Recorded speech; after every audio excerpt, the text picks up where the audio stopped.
सुबह की खिली खिली धूप, पंछियों का डाल पे बैठना, इतनी प्यारी सुबह के साथ जल्दी जल्दी काम निपटा रहे नीलू बीच बीच में अपने बेटे को भी देख रही थी। दरअसल नीलू अकेले ही अपने 6 महीने के बेटे की जिम्मेदारी उठा रही थी। उसकी सास भी उसके साथ रहती थी। नीलू के शौहर अकील का इंतकाल हो चुका था। एक सड़क हादसे में उसकी मौत को भी 3 महीने ही गुजरे थे।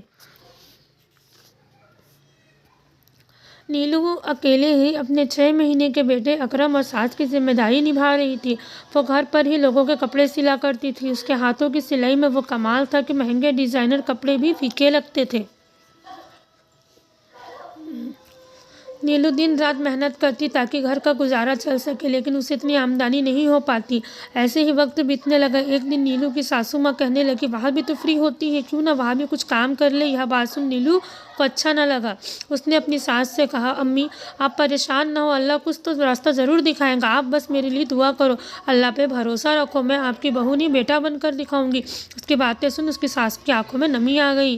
नीलू को अब ज़्यादा काम मिलने लगा था, जिसको करते करते उसे सुबह से रात हो जाती। ऐसे में उसकी सास अपने पोते का पूरा ख्याल रखती। ऐसी आपसी एकता से मेहनत से उनके दिन कट रहे थे। एक दिन उनके पड़ोस में एक औरत आई। वह अपने किसी रिश्तेदार के यहाँ आई हुई थी। उसने नीलू के हाथों से सिले कपड़े और उनकी डिज़ाइन देखी, जिसे देख वह दंग रह गई। बिना किसी बड़ी सुविधा के बस हाथों के हुनर से कैसे इतना अच्छा काम कर सकता है। वह नीलू के घर पहुँच गई। उससे मिलने जब उसने उस औरत को पता चला कि नीलू की इतनी मेहनत के बाद भी उसे अच्छे पैसे नहीं मिलते, तो उसे यह बात अच्छी न लगी। दरअसल उसी गांव के कुछ कपड़ा व्यापारी उससे कम कीमत पर कपड़े लेकर शहर में उसे ज़्यादा दाम में बेचते थे। यह बात उस औरत ने खुद नीलू से बताई, क्योंकि उसके भाई के शहर में कपड़े की दुकान थी। बात सुन नीलू कहने लगी, कोई बात नहीं बहन, जिसके नसीब में जितना लिखा होता है उसे उतना ही मिलता है। नीलू की सास ने बात सुनी और उसने उस औरत से कहा,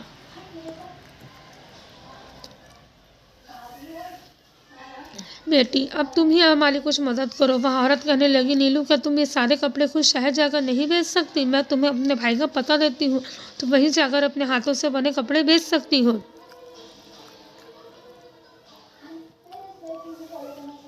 लेकिन नीलू अपने बेटे अकरम को छोड़ शहर कैसे जाए, क्योंकि वह दूध पीता था। तब उसकी सास ने उसे हौसला दिया। अब नीलू शहर जाकर सही दाम में अपने हाथों की उम्दा कारीगरी किए हुए कपड़े बेचती, जिससे उनके हालात सुधरने लगे।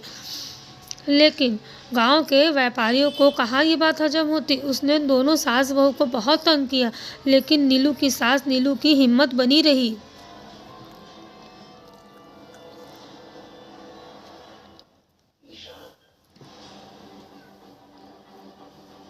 ऐसे ही एक दूसरे के साथ से हंसी खुशी दिन बीतने लगे। अब अकरम भी 3 साल का हो गया था। एक दिन अचानक नीलू की सास की तबीयत खराब हो गई। उसे शहर के अस्पताल में एडमिट कराया गया, लेकिन उन्हें बचाया न जा सका और उनका इंतकाल हो गया। अब नीलू अकेली हो चुकी थी। काम के साथ अब अकरम की जिम्मेदारी भी उस पर आ गई। उसकी सास के जाने से वह बहुत अकेली हो गई। अब शहर जाए तो जाए कैसे? अकरम को किसके भरोसे छोड़े?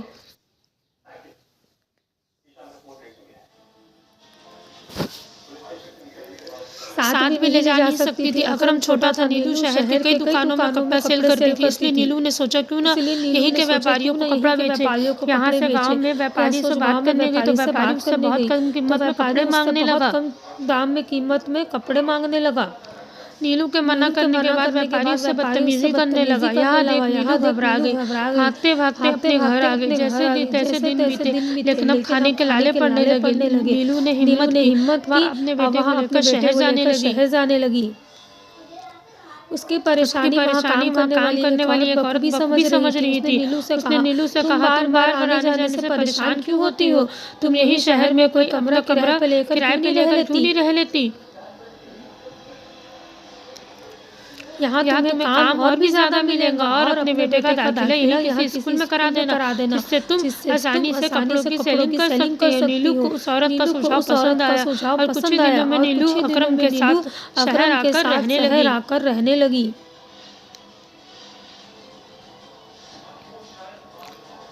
अब नीलू पहले से ज्यादा मेहनत करने लगी ताकि अकरम को अच्छी तालीम दिला सके। देखते ही देखते वक्त पंख लगाकर उड़ गया और अकरम एक पुलिस ऑफिसर बन गया।